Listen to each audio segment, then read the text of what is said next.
નાના મોટા સૌની ફેવરિટ એવી મેક્રોનીની રેસીપી આજે આપણે જોવાના છે। આ રેસીપી ખૂબ જ ઇઝી છે। આજે આપણે ચિકન મેક્રોની બનાવીને તૈયાર કરવાના છે। તો તમે ચિકન વગર પણ આ મેક્રોની બનાવીને સેમ પ્રોસેસથી તૈયાર કરી શકો છો। તો ચાલો ફ્રેન્ડ્સ, આપણે બનાવવાનું શરૂ કરીએ। એકદમ ટેસ્ટી અને જોતાં જ મોંમાં પાણી આવી જાય એવી મેક્રોનીની રેસીપી। તો અહીં મેં 250 ગ્રામ જેટલી મેક્રોની લીધેલી અને એને 2 કપ જેટલા પાણીમાં મીઠું અને થોડું તેલ નાખીને એને ઉબાળી લીધેલી, એટલે કે એને બાફી લીધેલી છે। એને ઓવરકુક નહીં કરવાની અને સાથે સાથે આપણે કેટલાક સોસીસનો ઉપયોગ કરીશું।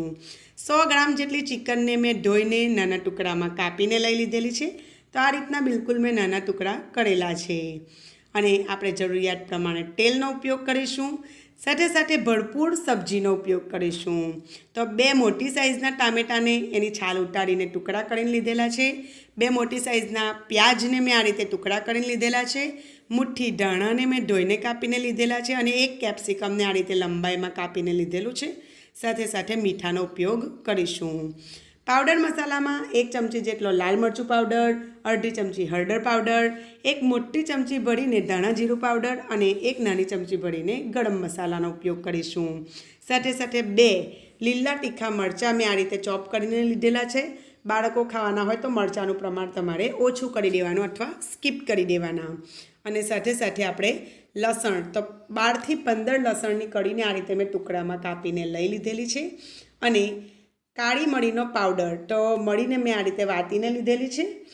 તમે મિક્સર જારમાં એનો પાવડર પણ લઈ શકો છો, એનો પણ આપણે ઉપયોગ કરીશું।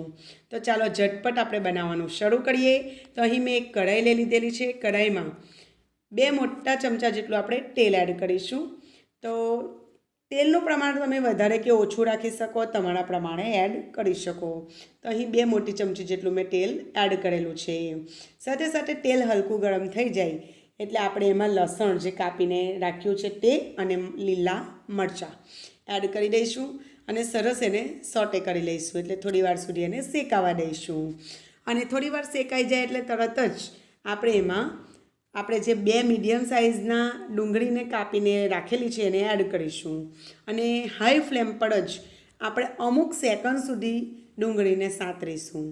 તો ફ્રેન્ડ્સ, આપણે હાઈ ફ્લેમ પર શરૂઆતમાં બધી પ્રોસેસ કરીશું અને કોઈ પણ સબ્જીને આપણે ઓવરકુક નહીં કરીએ। બધી સબ્જી જે નાખીશું એ બધાને ક્રન્ચી ટેસ્ટ લાગે એ રીતનો એનો ઉપયોગ કરીશું।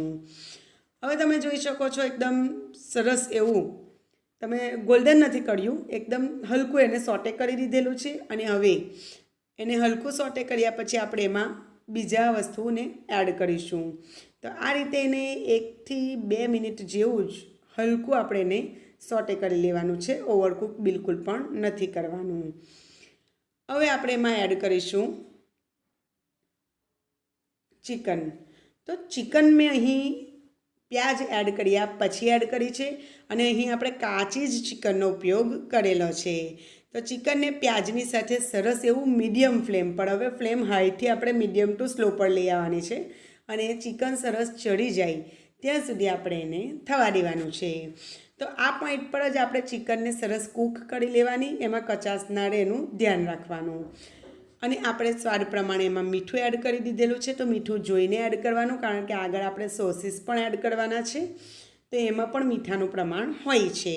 હવે અહીં મીઠું નાખવાથી ઝડપથી આપણે ચિકન પણ અંદર સુધી કૂક થઈ જશે અને આપણે કાચી જ ચિકનનો ઉપયોગ કર્યો છે અને એને આપણે આ જ પોઈન્ટ પર એને સરસ રીતે શેકાઈ જાય અને અંદર સુધી ચડી જાય એવું કરવાનું છે। તો આપણે ઢાંકીને એને થોડીક વાર થવા દઈશું, એટલે ઝડપી ચિકન અંદર સુધી સોફ્ટ થઈ જાય અને ચડી જાય, બરાબર। તો જુઓ, લગભગ 2-3 મિનિટ સુધી મેં ઢાંકીને થવા દીધું। તેલ પણ સરસ છૂટું પડી ગયું છે અને પ્યાજ પણ સરસ શેકાઈ ગયા છે અને ચિકન પણ ચડી ગઈ છે। તો આ પોઈન્ટ પર આપણે એમાં ટામેટાં એડ કરી દઈશું। તો મેં 2 મોટી સાઇઝના ટામેટાં એડ કર્યા છે ટુકડામાં લઈને। ફ્રેન્ડ્સ, આમાં ટામેટાનો ટેસ્ટ બહુ જ સરસ આવતો હોય છે, તો એની ક્વોન્ટિટી તમે સારા એવા પ્રમાણમાં લેજો અને ટામેટાં સોફ્ટ થઈ જાય હલકા ત્યાં સુધી આપણે એને થવા દઈશું। તો ફ્રેન્ડ્સ, કેટલીક વાર ઘરમાં સોસીસ નથી હોતા, એવું હોય છે ને, તો તે ટાઈમે તમે સોસીસ વગર પણ આ રેસીપી બનાવીને રેડી કરી શકશો। ટેસ્ટ સારો જ આવે છે બેફિકર, પણ ટામેટાનું પ્રમાણ થોડુંક વધારે દેવાનું। અને આ રીતે ચોપ કરેલા ટામેટાની સાથે સાથે 1-2 ટામેટાની થોડી ગ્રેવી બનાવીને, એટલે કે પીસીને એડ કરી દેવાના, બરાબર। તો પણ સરસ એવી તમારી મેક્રોની બનીને તૈયાર થશે. હવે છેલ્લે ટામેટાં સરસ સોફ્ટ થઈ જાય એટલે આપણે છેલ્લે એમાં કેપ્સિકમ એડ કરીશું. તો કેપ્સિકમને થતાં બહુ વાર નથી લાગતી હોતી એટલે આપણે એને સૌથી લાસ્ટમાં એડ કર્યું છે, બરાબર. કેપ્સિકમ સાથે પણ આપણે થોડીક વાર સુધી શેકી લઈશું અને એને પણ ઓવરકુક નહીં કરવાનું, કારણ કે કેપ્સિકમનો ક્રન્ચી ટેસ્ટ બહુ સારો આવતો હોય છે. કોઈ પણ ચાઇનીઝ રેસીપી હોય એમાં કેપ્સિકમ તો આપણે નાખતા જ હોઈએ છીએ, બરાબર, અને એનો ટેસ્ટ પણ સારો આવતો હોય છે.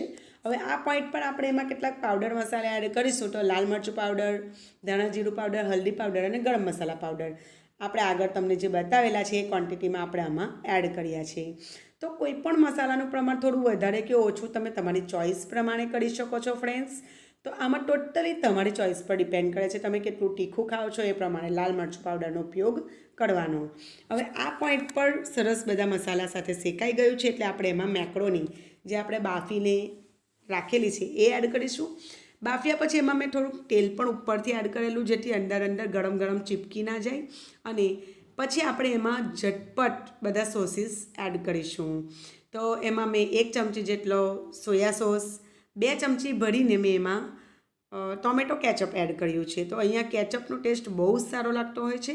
સાથે સાથે અહીંયા મેં પાસ્તા સોસનો ઉપયોગ કર્યો છે. મારી પાસે હતું એટલે મેં ઉપયોગમાં લીધું. જો તમારી પાસે રેડ ચીલી સોસ હોય તો તમે એનો પણ ઉપયોગ કરી શકો. અને સાથે સાથે 1 ચમચી જેટલો હું ગ્રીન ચીલી સોસ ઉપયોગમાં લઉં છું. તો સોસીસ આપણે બધા 1 ચમચી લેવાના છે. ફક્ત ટોમેટો કેચઅપ આપણે 2 ચમચી જેટલું ઉપયોગમાં લીધેલું છે. અને બધી વસ્તુને એકદમ સરસ રીતે હાઈ ફ્લેમ પર સોસીસ સાથે મિક્સ કરી લઈશું. તો વાહ, એકદમ સરસ સ્મેલ આવે છે અને બહુ જ મસ્ત આનો ટેસ્ટ આવતો હોય છે ફ્રેન્ડ્સ. તો તમે આ રીતે ચોક્કસ બનાવીને ટ્રાય કરજો. 100% તમને ખૂબ જ ગમશે અને બાળકો તો એના ફેન થઈ જાય છે, બરાબર. અને મોટાઓને પણ ગમતું હોય છે આવું ચટપટું ખાવાનું.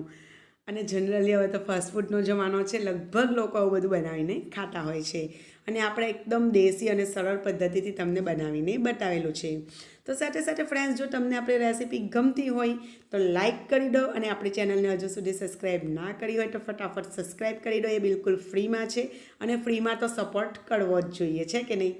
અને આ પોઈન્ટ પર સરસ શેકાઈ ગયું છે તો આપણે એના ઉપર લીલા ધાણા જે કાપીને ધોઈને આપણે રાખેલા છે એ એડ કરી દઈશું. અને એની સાથે પણ આપણે થોડીક વાર માટે એને મિક્સ કરી લઈશું. અને એકદમ ઝટપટ ફટાફટ ટેસ્ટી એવી આપણે મેક્રોની બનીને તૈયાર છે. તો ફ્રેન્ડ્સ, રેસીપી ગમી હોય તો જરૂર લાઈક કરજો. ફરી મળીશું, ત્યાં સુધી આવજો.